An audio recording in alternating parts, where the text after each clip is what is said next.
Good morning and welcome to Philly Forward, Driving Change Through Holistic Real Estate Development. I'm Sandra Dungee Glenn and I'm joined by my partners Tayyib Smith and Stephen Sanders, and we're looking forward to having an impactful day with you here today.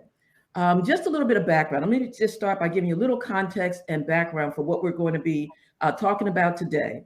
In November of 2019, Tayyib, Stephen, and I brought together a group of experienced Black real estate developers and launched the Growth Collective, and we call it the Collective for short.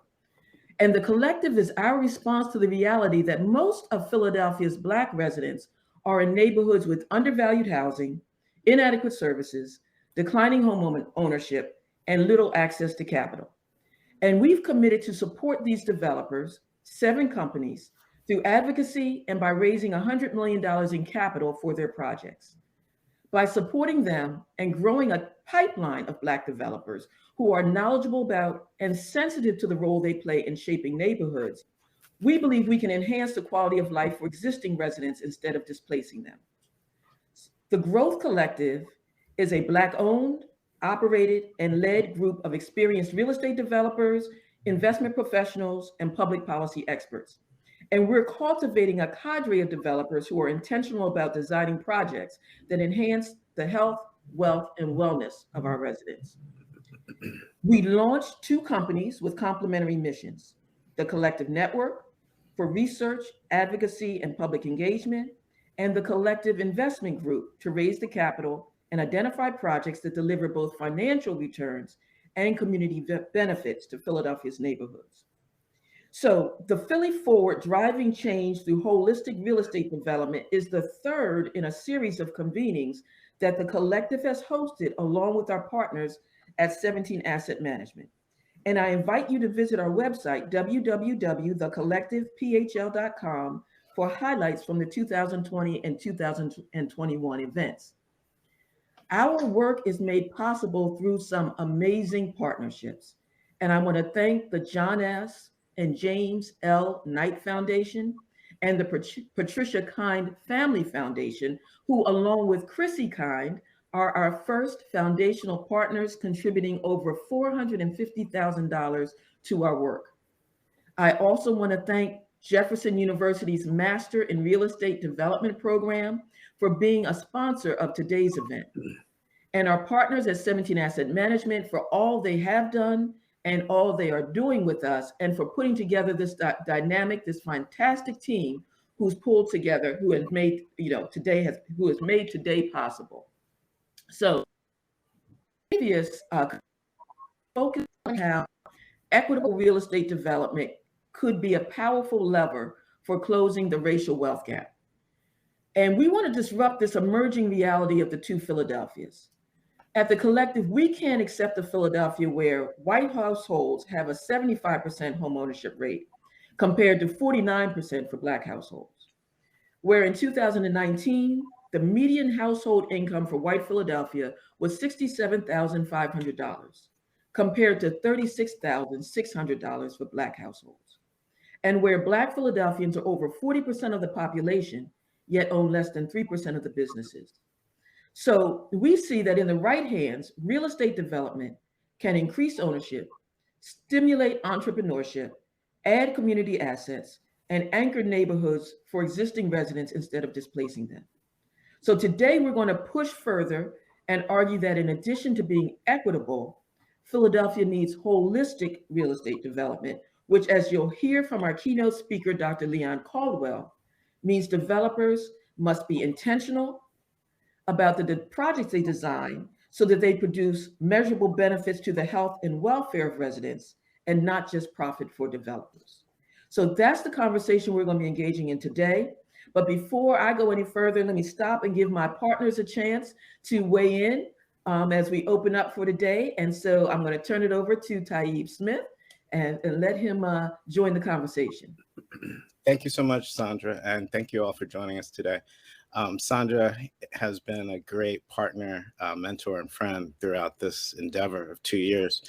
When she first brought myself, Stephen Saunders, and about 7 other real estate professionals together to explore how we could have a positive impact on Philadelphia. Being a third generation Philadelphian and representing the 3% of Black identified people in the city who own businesses, I often find myself in spaces where people are making decisions about Black and brown communities without the lived experience of lifting yourself up through all the different, let's say, intrinsically biased spaces that you have to suffer through to make it where I have today. As the poorest and most diverse big city in the most populated portion of the United States, being Philadelphia, we have serious work to do. There has been, decades of initiatives to address the very same things that we're talking about today, but there has not been a capital commitment to investment in Black and brown communities. And it's not possible to have a functioning, holistic, safe community when people don't have access to the 21st century economy or safe housing. And we are in a housing crisis, not just locally, but nationally and internationally. And if we don't address this with people who look like the very same people who inhabit the lion's share of the city, we will continually make the same mistakes we've made in the past while making other people enriched building housing in our communities. So versus to continually allow the Black community to be displaced, we have taken upon ourselves to organize and build tables of trust, to collaborate, to make a positive impact in this city. And it's been with the leadership of Stephen and Sandra, I've learned a lot in the last 2 years, and frankly, have challenged to become a better leader. So I feel privileged to be here. And there's one other thought I want to mention. Ellen Hang, who will get a shout out later for her contribution to this initiative, introduced me to John Morris and Fiona Castro and Heather McKee at 17 Asset Management, which I feel like is almost 3 years ago, and a convening very similar to this. And after that convening, I introduced them to Stephen and Sandra, and they became partners in this initiative. So we've continually gotten people to hold the rope, as I like to say, to bring this grand opportunity home. And with that, I'd like to pass it to my partner, Stephen Sanders. Well, thank you, LG. I really appreciate that. Little Giant, the notorious. Hey, I'm Steve Sanders, and I'm so glad to be a part of the collective. I am the chairman and founder of Beltraith Capital Management, and Beltraith is a minority-owned holding company that owns 2 investment management firms, Stonebridge Investment Partners and Stonebridge PMG, with a combined assets under management of roughly 1.6 billion. And it's a privilege to be a part of the collective. One of the main missions of Beltraith is to help other African-American investment management firms grow, build, and get on the right road to success. And that's part of why I was very interested in working with the collective. The Collective Investment Group is the investment management arm of the collective. And we designed the Collective Investment Group to facilitate the movement of capital from conversation to commitment to investment. We're really, really blessed to have a cohort of really strong, dynamic African-American developers, 7 developers that have a portfolio of projects that are in the hundreds of millions of dollars. And so what Sandra and Tayyib asked me to do was help build out an investment process and a team and a company that could connect capital sources to capital needs. We are the organization that sits at the nexus of utilizing capital to positively impact neighborhoods. We do this by strategically targeting micro issues to influence sustainable macro outcomes.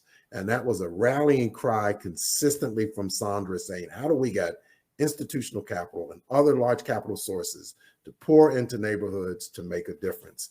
Our process is rigorous, it's disciplined, so we can identify, select, and invest in the best opportunities that exist. And we have plenty of them. You're going to learn more about our investment process at the Collective Investment Group throughout the day, and in particular, a session with the entire investment management team. We're excited to share with you our process, our thesis, some more information about our projects, and how you can engage with us from a capital perspective so you too can join the movement of using capital to make holistic change through real estate. And it is an exciting venture, and we welcome you to join us on this journey.